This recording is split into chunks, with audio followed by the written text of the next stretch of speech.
साथियों जय हिंद। साथियों आज हम अपने 21 फरवरी के लेटेस्ट करंट अफेयर पर चर्चा करेंगे। लेटेस्ट इसलिए कह रहे हैं कि शाम की भी खबरें शामिल रहती हैं। अगर मॉर्निंग में डालते हैं तो केवल मॉर्निंग तक रहती हैं। लेटेस्ट इसलिए है क्योंकि अभी तक शाम तक जो अर्ली जो बहुत लेटेस्ट न्यूज है, लेटेस्ट घटनाक्रम है जितने भी, तो वो शामिल है इसमें। तो आइए देखते हैं साथियों, बहुत ही इंपॉर्टेंट करंट अफेयर आज का। पहला क्वेश्चन है हमारा कि बुनियादी चरण के लिए शिक्षण अध्यापन सामग्री किसके द्वारा लॉन्च की गई है। तो किसके द्वारा लॉन्च की गई है? तो हमारे शिक्षा मंत्रालय, जो शिक्षा मंत्री हैं हमारे धर्मेंद्र प्रधान द्वारा लॉन्च की गई, जादुई पिटारा के नाम से। जादुई पिटारा बुनियादी शिक्षा के लिए किसके द्वारा? शिक्षा मंत्री, केंद्रीय शिक्षा मंत्री हमारे धर्मेंद्र प्रधान जी द्वारा, धर्मेंद्र प्रधान ने लॉन्च किया। कितने के लिए? 3 से 8 वर्ष के बच्चों के लिए। बहुत इंपॉर्टेंट क्वेश्चन है कि बच्चों के लिए। किस लिए? यानी ईपी जो है आपकी राष्ट्रीय शिक्षा नीति 2020 के क्रियान्वयन हेतु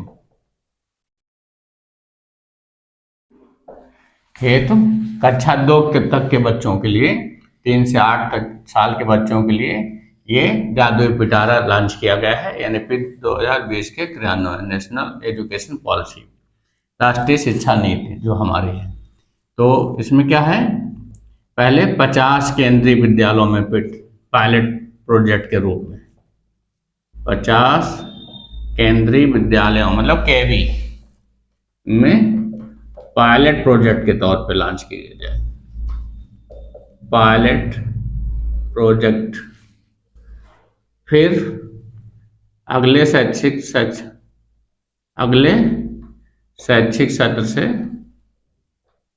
सत्र से कहाँ? 1200 केवी में केंद्रीय विद्यालयों में लॉन्च हो गया सब, मतलब कंप्लीटली। तो ये बहुत इंपॉर्टेंट है, छोटे बच्चों को खेल खेल में सिखाना। कहानियाँ होंगी उसमें, और कहानियाँ होंगी, पिक्चर्स होंगी और खेल होंगे, सब कुछ होगा उसमें। दीक्षा ऐप के माध्यम से ये के द्वारा ये किया जा सकता है, शिक्षण किया जाएगा। डिजिटली उपलब्ध होंगे मोबाइल ऐप और दीक्षा ऐप के लिए।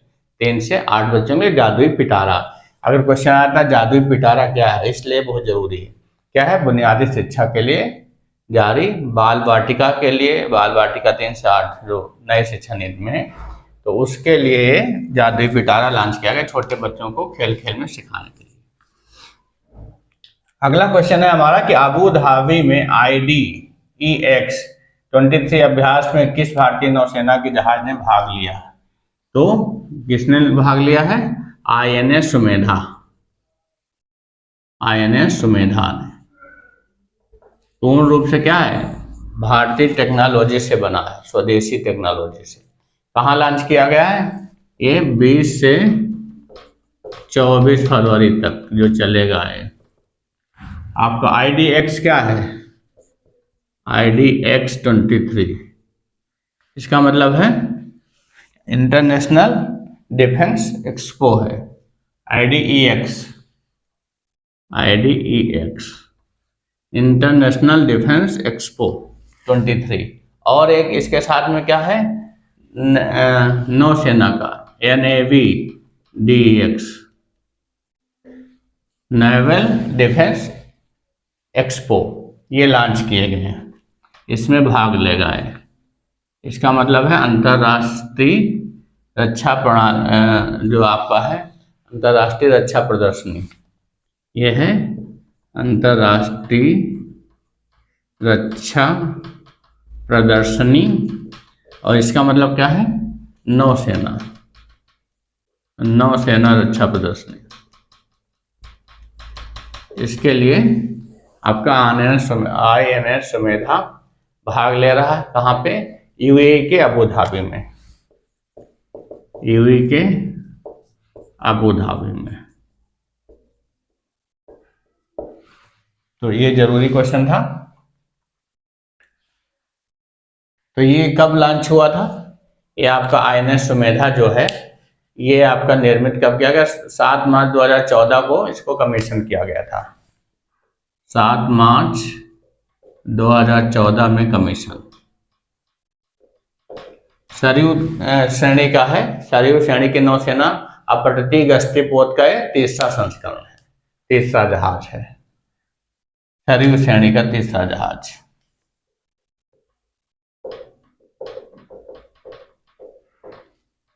गश्ती थर्ड जहाज है। थर्ड क्वेश्चन है हमारा, नीति आयोग के नए CEO कौन बने? बहुत इंपॉर्टेंट क्वेश्चन है। तो अभी तक थे परमेश्वरन अय्यर थे, अभी तीसरे होंगे, कौन से होंगे? VVR। पहले नीति आयोग के सबसे पहले कौन थे बताएंगे आप? फेमस थे वो। अब ये कौन? परमेश्वरन अय्यर की जगह कौन बनेंगे? VVR सुब्रमण्यम ये बनेंगे। इनको 2 वर्ष के लिए नियुक्त, तिथि से 2 वर्ष, तिथि से 2 वर्ष। किसकी जगह लेंगे? परमेश्वरन अय्यर की जगह। क्यों लेंगे? रिटायर तो अभी हुए थे नहीं, क्योंकि इनको 3 साल के लिए विश्व बैंक का कार्यकारी निदेशक नियुक्त किया गया है। विश्व बैंक के कार्यकारी निदेशक। कहाँ? वाशिंगटन DC है मुख्यालय। कहाँ है इसका? Washington DC, Washington DC, district of Columbia, USA में है। तो वहां पे नियुक्त किया गया राजेश खुल्लर की जगह। कहाँ नियुक्त किया गया इन्हें? राजेश खुल्लर का यह स्थान लेंगे। खुल्लर की जगह। और ये कौन से अधिकारी हैं? 1987 बैच के IAS अधिकारी, बैच के IAS अधिकारी हैं। छत्तीसगढ़ कैडर में इनको मिला था वहां। तो ये योग्य हैं बहुत, VVR सुब्रमण्यम। अब अगला क्वेश्चन है हमारा, इसको मिटाना पड़ेगा साथियों। तो इसका अगला क्वेश्चन मिटाने के लिए अगला क्वेश्चन है इसका, भारत के UPI और किस देश के पे नाव के बीच क्रॉस बॉर्डर क्या हुआ है? क्रॉस बॉर्डर कनेक्टिविटी लॉन्च हुई है। तो ये सिंगापुर के बीच पे नाव किसका है? सिंगापुर का है। अब अंतरराष्ट्रीय भुगतान में जो वहाँ के पढ़ने वाले छात्र हैं, वहाँ पे काम करने वाले श्रमिकों के लिए बहुत ही आसानी रहेगी। भारत में धन के हस्तांतरण को, पैसा भेजने में बहुत ही आसानी रहेगी।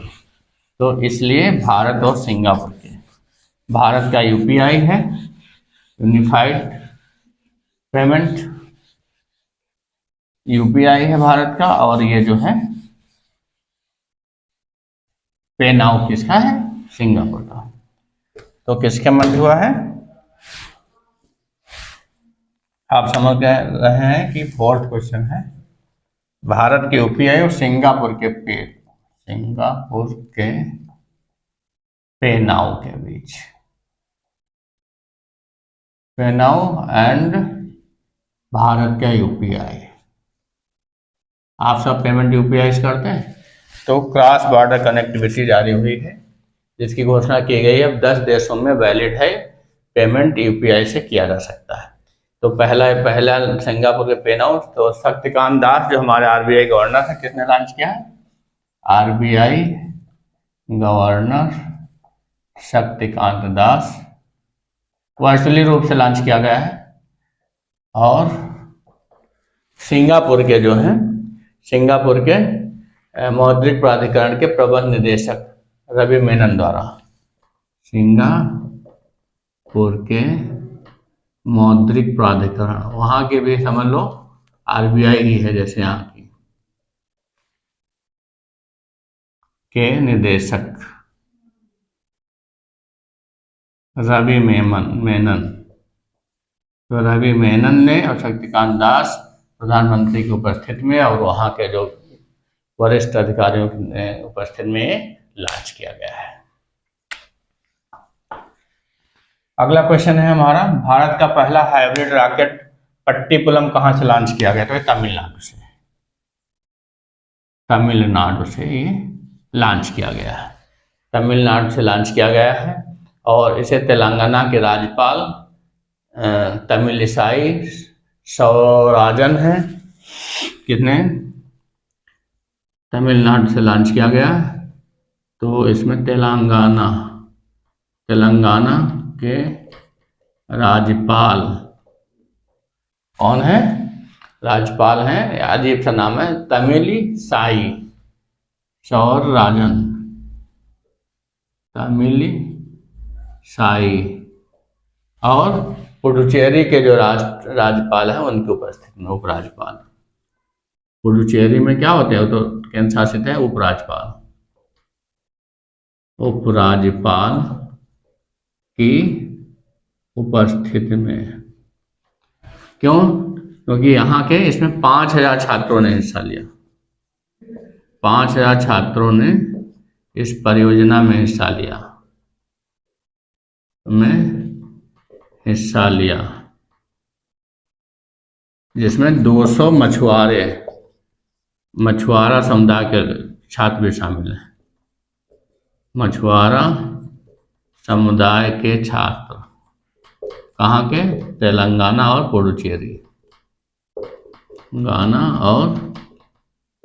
पुडुचेरी, इसलिए इनके राज्यपाल उपस्थित है।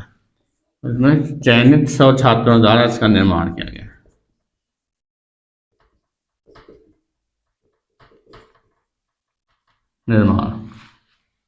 बहुत ही इम्पोर्टेंट है।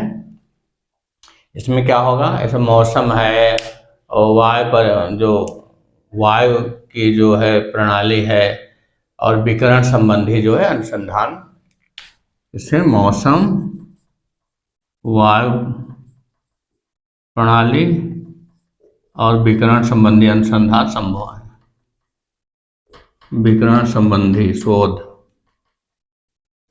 शोध किए जा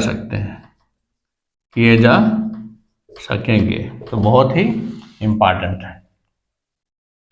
जल्दी लिख रहे हैं छात्रों, थोड़ा ये जो उर्दू में लिख रहा है तो समझ लीजिएगा, अगर साथ में देखते रहेंगे तो समझ में आएगा, अदरवाइज दिक्कत हो जाएगी।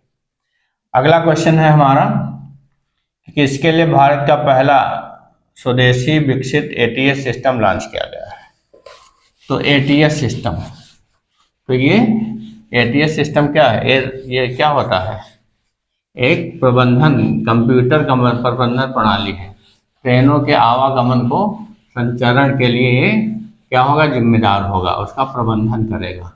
तो किसने लॉन्च किया? किसके लिए लॉन्च किया गया है? DMRC, Delhi metro railway corporation के लिए। किसके लिए लॉन्च किया गया है? DMRC, Delhi metro railway corporation के लिए, रेल कॉर्पोरेशन। और किसने मिलकर इसको बनाया है? और BEL द्वारा इसके लिए बनाया गया। इन दोनों के ये क्या है? भारत इलेक्ट्रॉनिक्स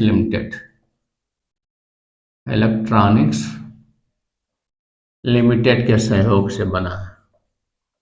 ये है क्या? एटीएस का मतलब क्या है? स्वदेशी प्रणाली है, स्वदेश विकसित क्या है? एटीएस प्रणाली। एटीएस का मतलब अपने निजी रूप से उसको स्वदेशी स्वचालित ट्रेन पर्यवेक्षण है। एटीएस का मतलब स्वचालित ट्रेन पर्यवेक्षण है, सुपरविजन है। एटीएस का मतलब है ऑटोमेटिक क्या है, ऑटोमेटिक सिस्टम है आपका, एटीआर ऑटोमेटिक ट्रेन, और क्या है, सुपरविजन, स्वदेश विकसित, ये पर्यवेक्षण है। एक कंप्यूटर प्रणाली है, कंप्यूटर ट्रेन प्रबंधन प्रणाली, ट्रेनों को ऑटोमेटिक प्रबंध करेगा, कौन सी ट्रेन किस टाइम आएगी, कैसे जाएगी, कैसे सिग्नल देना है। तो एटीएस प्रणाली डीएमआरसी के लिए, दिल्ली मेट्रो के लिए लॉन्च की गई, रेड लाइन पे इसको लॉन्च किया गया है। बहुत बढ़िया प्रणाली, धीरे धीरे हर जगह लॉन्च होगी। 7th है बाफ्टा, सर्वश्रेष्ठ अभिनेता अभिनेत्री अवार्ड किसे मिला। बाफ्टा बहुत ही इम्पोर्टेंट है, ये जो है कौन से नंबर के हैं, 76 नंबर पहले याद रखो। कौन से बाफ्टा आयोजित किया गया है, कहाँ होता है, लंदन में होता है, लंदन के रॉयल फेस्टिवल हॉल में, लंदन के रॉयल फेस्टिवल हॉल में होता है। बाफ्टा का मतलब क्या है, ब्रिटिश एकेडमी पुरस्कार होता है, ब्रिटिश एकेडमी फिल्म अवार्ड है।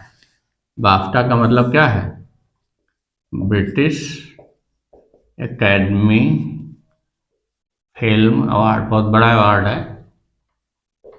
अवार्ड। तो एक कल बताया था हमने कि एक ही मूवी को 7 बाफ्टा पुरस्कार मिले हैं, वो मूवी कौन सी है वो भी बताया था, all quite on the western front. Movie कौन थी, ऑल क्वाइट, यहाँ ऑफ लिख गया था कल, ऑन लिख गया था, ऑल है, all quite of the western front, sorry on the western front. ये मूवी याद रखिएगा, इसे 7 बाफ्टा पुरस्कार मिले हैं, all quite on the western front. इस मूवी, कल हमने यहाँ पे गलती से ऑन क्वाइट बोल दिया था, ऑन यहाँ पे है, all quite on the western front, इस मूवी को मिला है। उसके सर्वश्रेष्ठ अभिनेता तार मूवी के हैं केंट ब्लैचेंट, सर्वश्रेष्ठ अभिनेता, अभिनेता अभिनेत्री दोनों याद होना चाहिए, अभिनेता अभिनेत्री, इनके नाम लिख लीजिए, ये बहुत इंपॉर्टेंट है। एक है केंट ब्लैचेंट, अजीब नाम है, ब्लैचेंट, चेंट है तभी तो जीते हैं, और चेंट है तभी तो। फिर ऑस्टिन बटलर, तो इनको चुना गया है। बाफ्टा पे हम एक लाएंगे डेप्थ में थोड़ा, पूरा बाफ्टा पुरस्कार जितनी फिल्में हैं, कौन कौन सी फिल्मों के लिए दिया गया है। तो 2-3 मेन फिल्में, एक टार है, एक एलिस है। एलिस के लिए ऑस्टिन बटलर को लिया, टार के लिए केंट ब्लैंचेट को मिला, और ये इसने 7 बाफ्टा पुरस्कार जीते हैं, 7 बाफ्टा पुरस्कार जीतने वाली फिल्म क्या है, तो ये नाम याद रखिए, all quite on the western front. 9th question है, पिक्चर ऑफ द ईयर का पुरस्कार, 8th है, सॉरी 8th क्वेश्चन है, 8th क्वेश्चन है, पिक्चर ऑफ द ईयर का पुरस्कार किसे मिला है, तो मिला है कार्तिक सुब्रमण्यम को। किसको मिला है, कार्तिक सुब्रमण्यम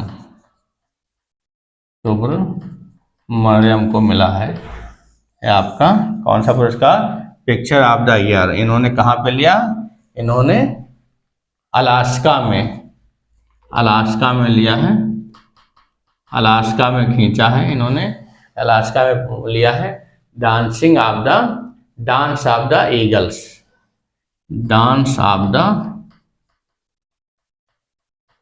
द ईगल्स के लिए, तस्वीर के लिए इनको किसके लिए मिला है, डांस ऑफ द ईगल्स। ये है क्या, तो अगर ये all the quite on the western front अगर ये पूछे तो किस लिए दिया गया है इसमें, तो ये क्या, जर्मन युद्ध विरोधी नाटक है, जर्मन युद्ध विरोधी नाटक 1928 के एक एरिक मारिया थे, उनके उपन्यास पे आधारित पिक्चर है। ये डांस ऑफ द ईगल्स के लिए कार्तिक को कार्तिक सुब्रमण्यम को ये मिला है, नेशनल जियोग्राफी द्वारा ग्राफिक द्वारा दिया जाता है। किसके द्वारा? नेशनल जियोग्राफिक द्वारा ये पुरस्कार ये दिया जाता है। तो भारतीय मूल के हैं कार्तिक सुब्रमण्यम, इसलिए इनको दिया गया है। भारतीय मूल के हैं, भारतीय मूल के अमेरिकी हैं, इसलिए इनको पुरस्कार दिया गया, ज्यादातर नहीं तो नहीं दिया जाता। हर जगह भारतीय वाले झंडा फहरा रहे हैं, ये हमारे लिए गर्व की बात है। अगले 2 क्वेश्चन हमारे हैं। अगला 9th क्वेश्चन है हमारा कि खजुराहो नृत्य महोत्सव का उद्घाटन किसने किया? तो खजुराहो है, खजुराहो कहाँ है आपको पता है, एमपी में है। तो एमपी में अभी वर्किंग G20 की वर्किंग कमेटी की, कल्चरल वर्किंग कमेटी की बैठक होगी 23 से 24 फरवरी, इसलिए यहाँ नृत्य महोत्सव भी शुरू हो रहा। तो यहाँ का किसने उद्घाटन किया है? यहाँ के राज्यपाल एमपी में मंगू भाई पटेल ने उद्घाटन किया है। किसने किया है? एमपी मध्य प्रदेश के राज्यपाल मंगू भाई पटेल ने। कब तक चलने वाले? 20 से 26 फरवरी तक चलेगा नृत्य जो महोत्सव होगा। कल्चरल रूप से धनाढ़ और जितने प्रकार के नृत्य हैं एमपी के सब यहाँ पे प्रदर्शित किए जाएंगे। कल्चरल वर्किंग ग्रुप G20 की बैठक भी होगी। किस लिए? इसी समय कल्चरल वर्किंग ग्रुप G20 की बैठक भी खजुराहो में होगी। कब के है निर्धारित? 23 और 24 फरवरी। तो कल्चरल रूप से इसको प्रदर्शन के लिए, नृत्य के लिए, एमपी के पूरा कल्चर प्रोग्राम के लिए, सांस्कृतिक कितना रूप धनाढ़ उसका प्रदर्शन करने के लिए उसको ये महोत्सव किया जा रहा है। 10th क्वेश्चन, लास्ट क्वेश्चन है। पहली I2U2 की उप मंत्रालय बैठक की मेजबानी कौन करेगा? I2U2 क्या है? बहुत ही सर्वोच्च अधिकारियों की बैठक होती है। सर्वोच्च अधिकारी, जैसे PM है राष्ट्रपति, PM राष्ट्रपति, गवर्नर आदि की बैठक होती है। की बैठक कहाँ होगी? कौन कौन शामिल है इसमें? भारत, इजराइल, अमेरिका और UAE, संयुक्त अरब अमीरात के मध्य बैठक होगी। और की मंत्रालय मेजबानी कौन करेगा? मेजबानी UAE करेगा। मेजबानी कौन करेगा? UAE। कहाँ पे होगी? अबू धाबी में होगी। अबू धाबी में ये होगी। कब होगी? ये भी 20 से 26 फरवरी के मध्य होगी। बहुत हाई क्वालिटी की है।